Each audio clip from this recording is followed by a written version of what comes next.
अतीत की बुद्धि। क्या हमारे पूर्वज अंधविश्वासी थे? आज हम मॉडर्न युग में जी रहे हैं। साइंस ने बहुत तरक्की की है। इसी कारण हम अपने पूर्वजों को पिछड़ा हुआ मानते हैं।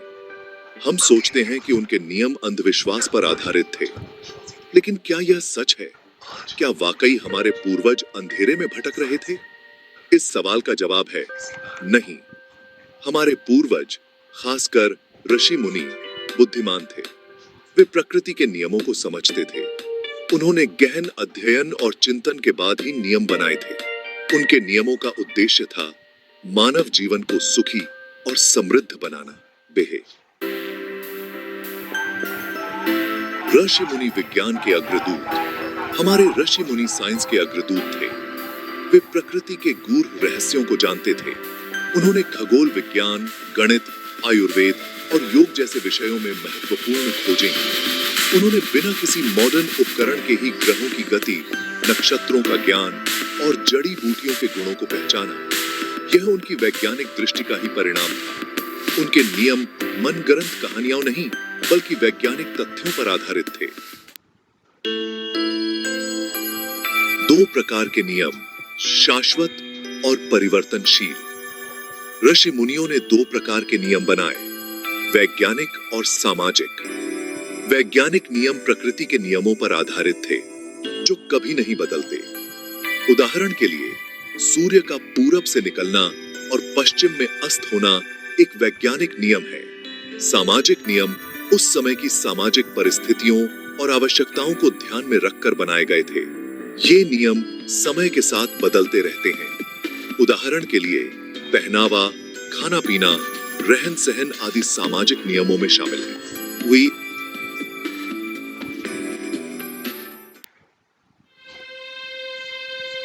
परंपरा का जाल। जब नियम बोझ बन जाते हैं, समय के साथ सामाजिक नियम परंपरा में बदल गए। शुरू में ये नियम लचीले थे, लेकिन धीरे धीरे लोग इन्हें अटल मानने लगे। जो नियम समय के साथ बदलने चाहिए थे, वे भी ज्यों के त्यों चलते रहे। इसका नतीजा यह हुआ कि कई नियम अप्रासंगिक हो गए। वे समय के साथ बोझ बन गए। लोगों को उनका महत्व और उद्देश्य समझ नहीं आया। वे बस परंपरा के नाम पर उन्हें निभाते रहे। अंधविश्वास का जन्म सत्य से भटकाव। जब लोग किसी नियम का कारण भूल जाते हैं, तो वह नियम अंधविश्वास बन जाता है। यही हाल हमारे कई सामाजिक नियमों का हुआ। समय के साथ उनका मूल कारण धुंधला हो गया। लोगों ने अपनी कल्पना और डर से उन नियमों को नया रूप दे दिया।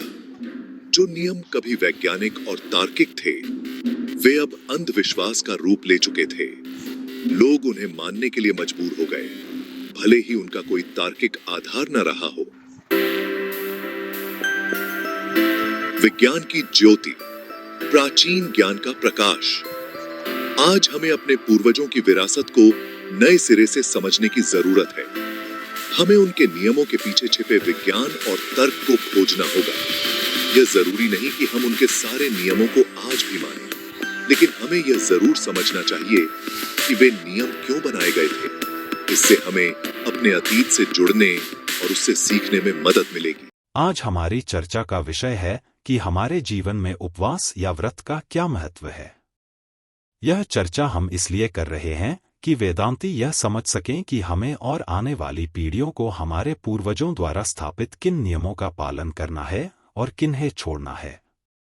हम उन नियमों का पालन करेंगे जिनका आधार वैज्ञानिक और नैतिक मूल्यों पर आधारित है। ये नियम समाज की बेहतरी और राष्ट्र निर्माण के लिए बनाए गए थे, जिन्हें समाज को बेहतर बनाने के लिए अपनाना चाहिए। सनातनी परंपरा में उपवास एक महत्वपूर्ण धार्मिक नियम है। चलिए, इसके पीछे हमारे पूर्वजों का क्या ज्ञान था, इसे समझते हैं। क्या इसके पीछे कोई धार्मिक कारण है या वैज्ञानिक कारण? व्रत भारतीय परंपरा में एक महत्वपूर्ण धार्मिक और आध्यात्मिक अभ्यास है, जिसे उपवास या किसी विशेष नियम का पालन करके संपन्न किया जाता है। व्रत का उद्देश्य शरीर, मन और आत्मा की शुद्धि और ईश्वर के प्रति भक्ति भाव को प्रकट करना है।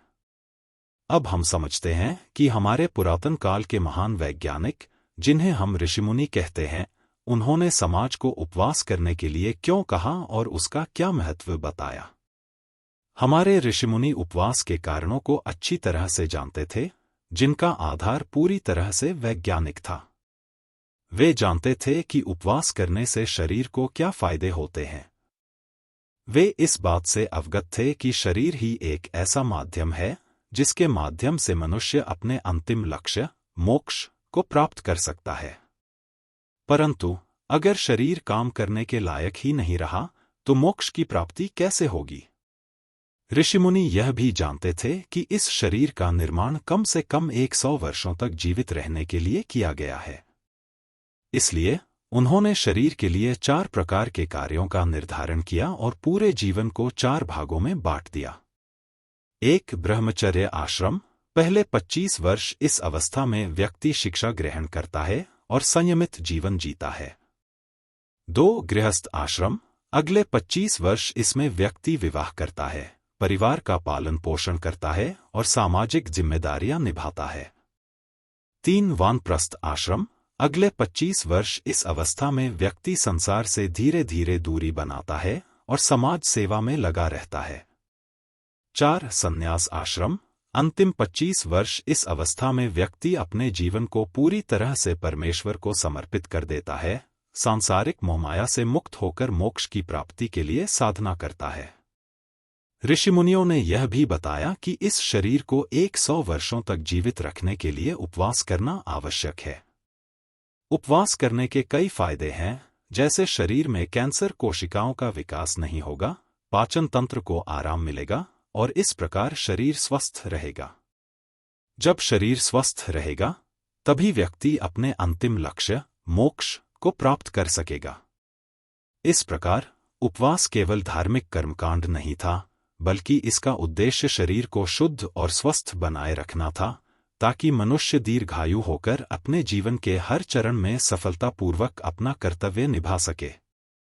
हमारे महान पूर्वजों का यह ज्ञान अत्यंत महत्वपूर्ण था और इसे समझने की आवश्यकता है, ताकि हम अपने जीवन में इसे अपना सकें और अपने स्वास्थ्य और आध्यात्मिकता को बनाए रख सकें। व्रत को सनातनी परंपरा में कई प्रकारों में बांटा गया है और इन्हें करने के विशेष तरीके भी निर्धारित किए गए हैं। प्रत्येक व्रत का एक विशेष उद्देश्य होता है और उसे पालन करने के लिए विशिष्ट नियम और अनुशासन तय किए गए हैं। आइए समझते हैं व्रत के प्रकार और उन्हें करने के तरीके। 1. नित्य व्रत, डेली फास्टिंग। यह व्रत रोजाना किया जाता है और इसका मुख्य उद्देश्य व्यक्ति के दैनिक जीवन में अनुशासन और पवित्रता लाना होता है। पालन करने का तरीका: सुबह जल्दी उठना, स्नान करना, साफ वस्त्र पहनना और उपासना करना। दिन भर संयमित भोजन करना और भक्ति में ध्यान लगाना। 2. साप्ताहिक व्रत, वीकली फास्टिंग। यह व्रत सप्ताह के विशेष दिनों में किया जाता है, जैसे सोमवार, मंगलवार आदि। उदाहरण के लिए, सोमवार को परमब्रह्म शिव को समर्पित किया जाता है। मंगलवार को भगवान हनुमान की उपासना की जाती है। वीरवार को गुरु की उपासना की जाती है। शुक्रवार को मां लक्ष्मी की उपासना की जाती है। पालन करने का तरीका: व्रत वाले दिन व्यक्ति को केवल एक समय भोजन करना चाहिए, वह भी फलाहार। दिन भर भगवान की पूजा, मंत्र जप और धार्मिक ग्रंथों का पाठ करना चाहिए। 3. पाक्षिक व्रत, फोर्टनाइटली फास्टिंग। यह व्रत माह के विशेष दिन जैसे अमावस्या और पूर्णिमा को किया जाता है। उदाहरण के लिए एकादशी व्रत, भगवान विष्णु की पूजा, अमावस्या व्रत, पितरों की शांति के लिए। पूर्ण उपवास करना या फलाहार पर रहना। रात को जागरण करके भगवान का भजन करना। अगले दिन सुबह स्नान के बाद व्रत खोलना। 4. मासिक व्रत, मंथली फास्टिंग। यह व्रत महीने के किसी विशेष तिथि पर किया जाता है। उदाहरण के लिए संकष्टी चतुर्थी, भगवान गणेश की पूजा, प्रदोष व्रत, शिव जी की पूजा। पालन करने का तरीका: उपवास के दौरान दिन भर अन्न का सेवन न करें। पूजा पाठ और भजन में समय बिताएं। सायंकाल में पूजा के बाद व्रत खोलें। 5. वार्षिक व्रत, एनुअल फास्टिंग। यह व्रत साल में एक बार किसी विशेष पर्व पर किया जाता है। उदाहरण के लिए महाशिवरात्रि व्रत, करवा चौथ, वट सावित्री व्रत। पालन करने का तरीका: दिन भर उपवास, विशेष पूजा अर्चना, रात्रि जागरण। अगले दिन सुबह पूजा के बाद व्रत खोलना। 6. चातुर्मास व्रत, 4 मंथ फास्टिंग।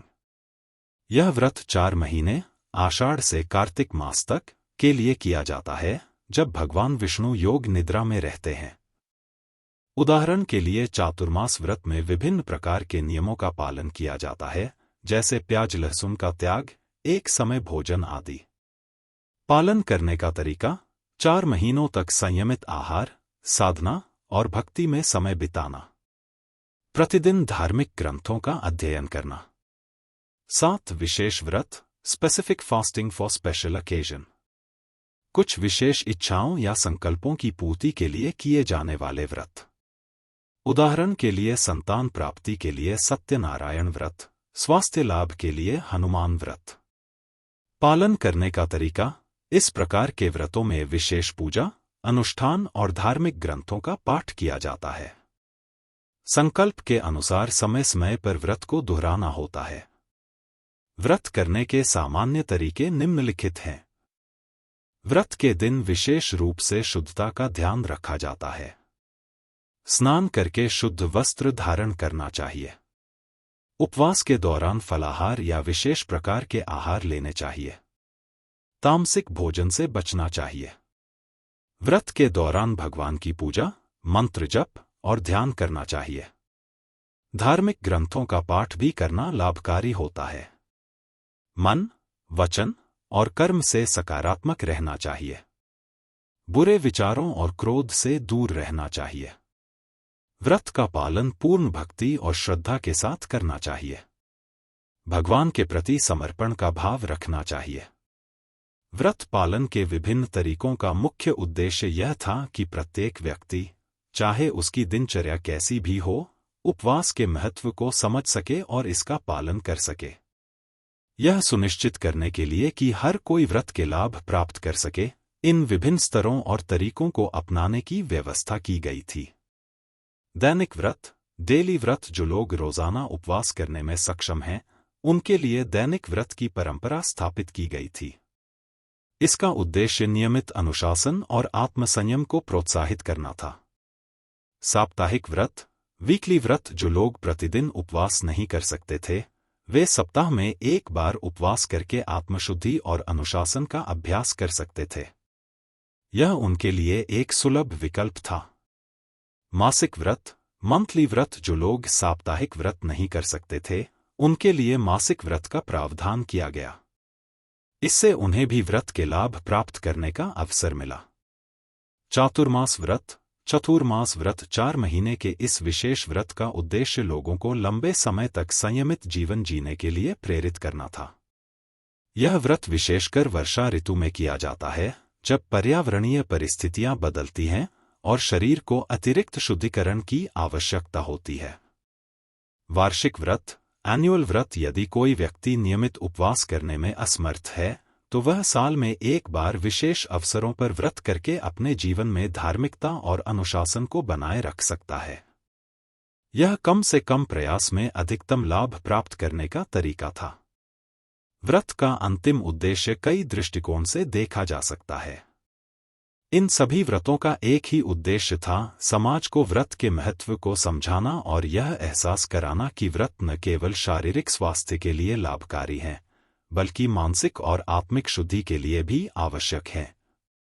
व्रत को धर्म से जोड़कर यह सुनिश्चित किया गया कि लोग इसे केवल एक धार्मिक अनुष्ठान नहीं, बल्कि अपनी आत्मा को पवित्र करने और परमपिता परमात्मा से जुड़ने का माध्यम समझें।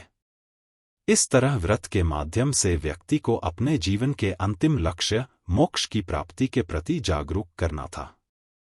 व्रत के नियमों का पालन करते हुए व्यक्ति अपने शरीर, मन और आत्मा को शुद्ध कर सकता है, जिससे वह जीवन में मोक्ष प्राप्त करने के मार्ग पर आगे बढ़ सके। इस प्रकार व्रत को आध्यात्मिक उन्नति का साधन माना गया, जो जीवन के परम उद्देश्य की प्राप्ति में सहायक है। मैंने यह सभी बातें वही बताई हैं जो समाज में और हमारी संस्कृति में प्रचलित हैं, जिन्हें हम बिना समझे मानते चले आ रहे हैं। हमने इनके बारे में कभी किसी से कोई प्रश्न नहीं किया। हमने इतने बड़े कारण के पीछे छिपे हुए हमारे पूर्वजों के दृष्टिकोण को नहीं समझा। फिर हम यह दावा कैसे कर सकते हैं कि हम आधुनिक हो गए हैं? हम बड़ी सरलता से अपने पूर्वजों के ज्ञान पर उंगली उठा देते हैं। हम उनकी व्यवस्था को समझे बिना ही उन्हें अंधविश्वासी करार दे देते हैं। हम अपनी मूर्खता का दोष अपने महान पूर्वजों के सिर पर मढ़ देते हैं। आधुनिकता के नाम पर हम अपने पूर्वजों के ज्ञान और उनके द्वारा स्थापित व्यवस्थाओं को अंधविश्वास कहकर खारिज कर देते हैं। हमें यह समझना चाहिए कि हमारे पूर्वजों ने जो भी नियम बनाए, वे उनके समय की परिस्थिति और समाज की भलाई को ध्यान में रखते हुए बनाए गए थे। कोई भी परंपरा या नियम बिना कारण नहीं बनते। हमारे पूर्वजों ने अपने समय की सामाजिक और प्राकृतिक परिस्थितियों के आधार पर इन नियमों को स्थापित किया। उन्हें अंधविश्वास कहने से पहले हमें उनके पीछे के कारणों को समझना चाहिए और उनका वैज्ञानिक विश्लेषण करना चाहिए। हमारे पूर्वजों ने जो ज्ञान और समझ विकसित की थी, वह उनके समय के संदर्भ में महत्वपूर्ण थी। उनका उद्देश्य समाज की उन्नति और व्यक्ति के शारीरिक, मानसिक और आत्मिक विकास के लिए था। हमें उनके ज्ञान और अनुभव का सम्मान करना चाहिए और उनकी शिक्षा से सीख लेनी चाहिए। यह महत्वपूर्ण है कि हम अपनी परंपराओं और संस्कारों का पालन समझदारी के साथ करें, उन्हें अंधविश्वास मानकर खारिज न करें। इसके बजाय हमें उनके पीछे छिपे ज्ञान और विज्ञान को समझने की कोशिश करनी चाहिए, ताकि हम अपने समाज और संस्कृति को और बेहतर बना सकें। अब मैं आपको बताऊंगा कि इस व्रत या उपवास के पीछे हमारे महान प्राचीन वैज्ञानिक ऋषिमुनियों की क्या महान योजना थी, जिसे हाल ही के वर्षों में प्रमाणित किया गया है। ऑटोफैगी एक प्राकृतिक, नियमित रूप से संचालित प्रक्रिया है जिसमें कोशिकाएं अपने ही घटकों को तोड़कर पुनर्नवीनीकरण करती हैं। यह प्रक्रिया कोशिका के स्वास्थ्य को बनाए रखने में महत्वपूर्ण भूमिका निभाती है, क्योंकि यह क्षतिग्रस्त या अनावश्यक प्रोटीन और अंगों को हटाकर कोशिका के नवीनीकरण और समस्थिति को बढ़ावा देती है। उपवास को ऑटोफैगी को सक्रिय करने के लिए एक महत्वपूर्ण ट्रिगर माना जाता है। ऑटोफैगी और उपवास के बीच संबंध। एक उपवास के दौरान ऑटोफैगी का सक्रियण। जब कोई व्यक्ति उपवास करता है तो पोषक तत्वों की कमी के कारण शरीर में इंसुलिन का स्तर कम हो जाता है और ग्लूकागन का स्तर बढ़ जाता है। यह हार्मोनल परिवर्तन शरीर को ऊर्जा बचाने के लिए संकेत देता है, जो कि अनावश्यक या क्षतिग्रस्त कोशिकीय घटकों को तोड़ने के माध्यम से प्राप्त की जाती है। इस प्रकार उपवास के दौरान ऑटोफैगी सक्रिय हो जाती है ताकि पोषक तत्वों की कमी के समय में आवश्यक निर्माण खंडों की आपूर्ति की जा सके। ऊर्जा और पोषक तत्वों का पुनर्चक्रण। ऑटोफैगी क्षय हो चुकी कोशिकीय घटकों से अमीनो एसिड और फैटी एसिड को पुनः प्राप्त करती है, जिन्हें ऊर्जा उत्पादन और नए प्रोटीन के संश्लेषण के लिए उपयोग किया जा सकता है। उपवास के दौरान यह पुनर्चक्रण ऊर्जा संतुलन और कोशिका के कार्य को बनाए रखने के लिए महत्वपूर्ण है, विशेष रूप से उन ऊतकों में जहां ऊर्जा की अधिक आवश्यकता होती है, जैसे मस्तिष्क, यकृत और मांसपेशियों में। कोशिकीय सुरक्षा और विषहरण। क्षतिग्रस्त माइटोकॉन्ड्रिया और गलत तरीके से बने प्रोटीनों को हटाकर ऑटोफैगी कोशिकीय मलबे और संभावित विषाक्त पदार्थों के संचय को रोकती है, जो कोशिका के विकार और बीमारियों का कारण बन सकते हैं। उपवास द्वारा सक्रिय की गई ऑटोफैगी ऑक्सीडेटिव तनाव और क्षति से कोशिकाओं की सुरक्षा में मदद करती है, जिससे कोशिका के स्वास्थ्य और दीर्घायु को बढ़ावा मिलता है। दीर्घायु को बढ़ावा और रोगों की रोकथाम। अध्ययनों से पता चला है कि नियमित रूप से उपवास के माध्यम से ऑटोफैगी का सक्रियण उम्र बढ़ाने वाले प्रभाव डाल सकता है और न्यूरोडीजेनरेटिव विकार, हृदय रोग और कैंसर जैसे पुरानी बीमारियों के जोखिम को कम कर सकता है। इस प्रकार उपवास और ऑटोफैगी के बीच यह संबंध स्वास्थ्य लाभ और दीर्घायु के लिए महत्वपूर्ण है, जो हमारे पूर्वजों के द्वारा उपवास के महत्व पर जोर देने की वैज्ञानिक पुष्टि करता है। ऑटोफैगी की प्रक्रिया को समझने और इसे वैज्ञानिक समुदाय के समक्ष प्रस्तुत करने में जापानी वैज्ञानिक योशिनोरी ओहसुमी का महत्वपूर्ण योगदान रहा है। उन्होंने 2016 में अपने शोध के लिए फिजियोलॉजी या मेडिसिन के क्षेत्र में नोबेल पुरस्कार प्राप्त किया था। उनके अनुसंधान ने इस बात पर प्रकाश डाला कि ऑटोफैगी कैसे कार्य करती है और यह कोशिकीय स्वास्थ्य और विभिन्न बीमारियों के प्रबंधन में कैसे मदद करती है। योशिनोरी ओहसुमी के शोध का सारांश। शुरुआती अनुसंधान। ओहसुमी ने अपने शोध की शुरुआत 1990 के दशक में की, जब ऑटोफैगी के बारे में बहुत कम जानकारी थी। उन्होंने यीस्ट, खमीर, कोशिकाओं का उपयोग करके ऑटोफैगी की प्रक्रिया का अध्ययन किया। यीस्ट मॉडल को इसलिए चुना गया क्योंकि यह सरल और आनुवांशिक रूप से संशोधित करने में आसान था। महत्वपूर्ण खोज। ओहसुमी ने विशेष रूप से उन जीनों की पहचान की जो ऑटोफैगी प्रक्रिया को नियंत्रित करते हैं। उन्होंने पाया कि जब कोशिकाएं तनाव की स्थिति में होती हैं, जैसे पोषक तत्वों की कमी के दौरान, तब ये जीन सक्रिय हो जाते हैं और ऑटोफैगी प्रक्रिया शुरू होती है। उन्होंने यह भी दिखाया कि ऑटोफैगी के दौरान कोशिका अपने स्वयं के घटकों को छोटे छोटे हिस्सों में विभाजित करके पुनर्नवीनीकरण करती है, जो बाद में ऊर्जा उत्पादन या नए प्रोटीन संश्लेषण में उपयोग किए जाते हैं। कोशिकीय स्वास्थ्य और रोगों के प्रबंधन में भूमिका। ओहसुमी के शोध ने यह स्पष्ट किया कि ऑटोफैगी न केवल कोशिकीय स्वास्थ्य के लिए महत्वपूर्ण है, बल्कि यह विभिन्न बीमारियों के उपचार में भी महत्वपूर्ण भूमिका निभा सकती है। उदाहरण के लिए, कोशिकाओं से विषाक्त प्रोटीन और क्षतिग्रस्त अंगों को हटाकर ऑटोफैगी अल्जाइमर, पार्किंसंस और कैंसर जैसी बीमारियों की प्रगति को रोकने में मदद कर सकती है। नोबेल पुरस्कार। 2016 में योशिनोरी ओहसुमी को उनकी इन क्रांतिकारी खोजों के लिए नोबेल पुरस्कार से सम्मानित किया गया। उनके कार्य ने ऑटोफैगी की प्रक्रिया को समझने के क्षेत्र में एक नई दिशा दी और यह दिखाया कि यह कोशिका की आत्मरक्षा, मरम्मत और समस्थिति को बनाए रखने में कितनी महत्वपूर्ण है। योशिनोरी ओहसुमी का शोध ऑटोफैगी की प्रक्रिया की समझ के लिए एक मील का पत्थर साबित हुआ है। इसने वैज्ञानिक समुदाय को यह समझने में मदद की कि कैसे हमारी कोशिकाएं स्वयं को स्वस्थ बनाए रखने के लिए पुराने और क्षतिग्रस्त घटकों को नष्ट और पुनर्नवीनीकरण करती हैं। उपवास और ऑटोफैगी के बीच संबंध की वैज्ञानिक पुष्टि ने हमारे पूर्वजों द्वारा उपवास के महत्व को भी वैधता प्रदान की है, जो मानव स्वास्थ्य और दीर्घायु के लिए सहायक है। ओहसुमी के अग्रणी शोध ने ऑटोफैगी के विभिन्न बीमारियों, विशेषकर कैंसर, पर प्रभाव को समझने की नींव रखी। इस शोध में उपवास के प्रभाव को जानने का प्रयत्न किया गया और यह समझा गया कि इसका शरीर पर क्या परिणाम होते हैं। परिणाम चौंकाने वाले थे। उपवास से कैंसर की कोशिकाओं को काफी हद तक रोका जा सकता है। इससे स्पष्ट हो जाता है कि पुरातन काल से ही हमारे ऋषिमुनि उपवास के प्रभाव को जानते आ रहे हैं। इसी महत्व को समझकर उपवास को समाज द्वारा अपनाने पर जोर दिया गया। आज के समय में वैज्ञानिक अनुसंधानों और चिकित्सा सलाह के आधार पर उपवास की अवधि की सिफारिशें विभिन्न प्रकार की होती हैं।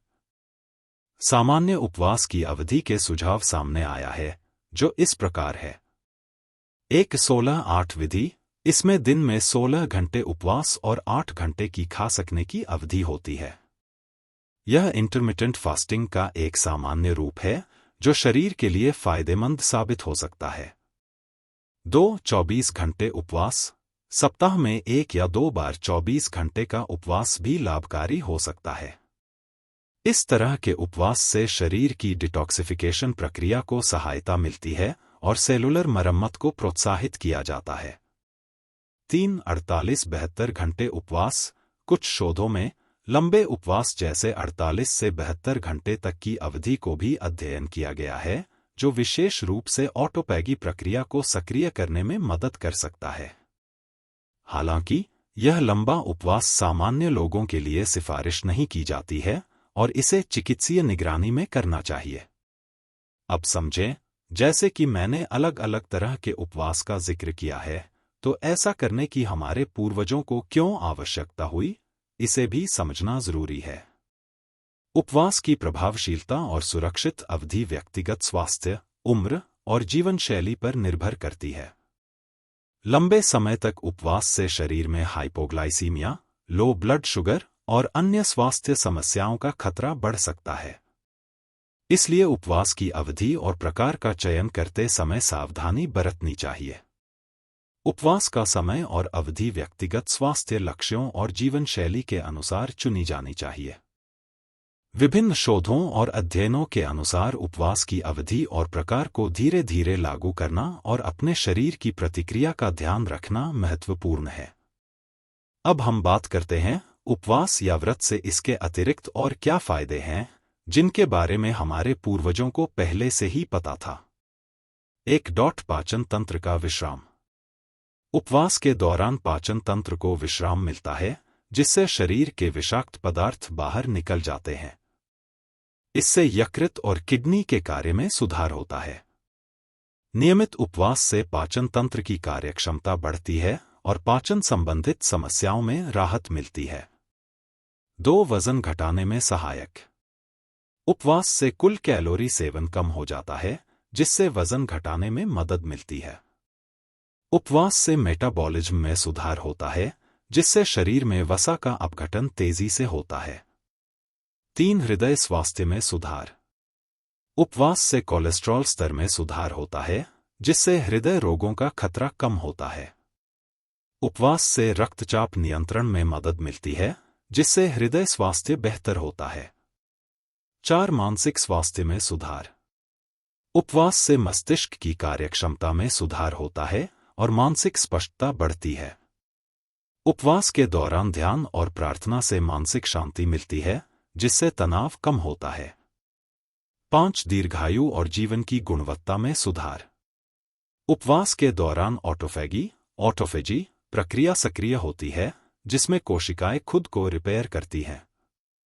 इससे दीर्घायु और स्वास्थ्य में सुधार होता है। उपवास से शरीर में सूजन, इन्फ्लेमेशन कम होती है, जो कई पुरानी बीमारियों से बचाव में मदद करती है। 6. ब्लड शुगर नियंत्रण।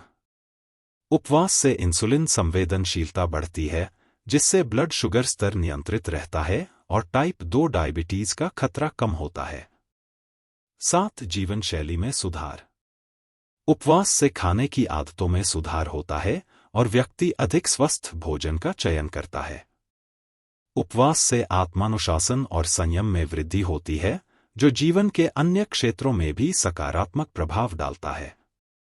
अब जरा सोचिए, हमारे पूर्वजों ने हमें कहा कि भगवान के नाम पर व्रत करने की आदत डालनी चाहिए। आखिर क्यों? योशिनोरी ओहसुमी के हिसाब से हर मनुष्य को कम से कम साल में 25 से 30 दिन तक व्रत करना चाहिए। अब यह सनातनी परंपरा में इन दिनों को पूरा करने के लिए कहा गया, जो धार्मिक रूप में हमारे पूर्वजों के जीवन में आदत के रूप में डाला गया। अब जब कोई किसी वेदांती के सामने यह कहे कि हमारे पूर्वज अज्ञानी थे, उनके पास बुद्धि नहीं थी, तो उसे कहना कि अपनी बुद्धि का इलाज कराएं। हर वेदांती को याद रखना चाहिए कि हम वेदांती हैं और हमें अपने महान सनातनी पूर्वजों पर गर्व है।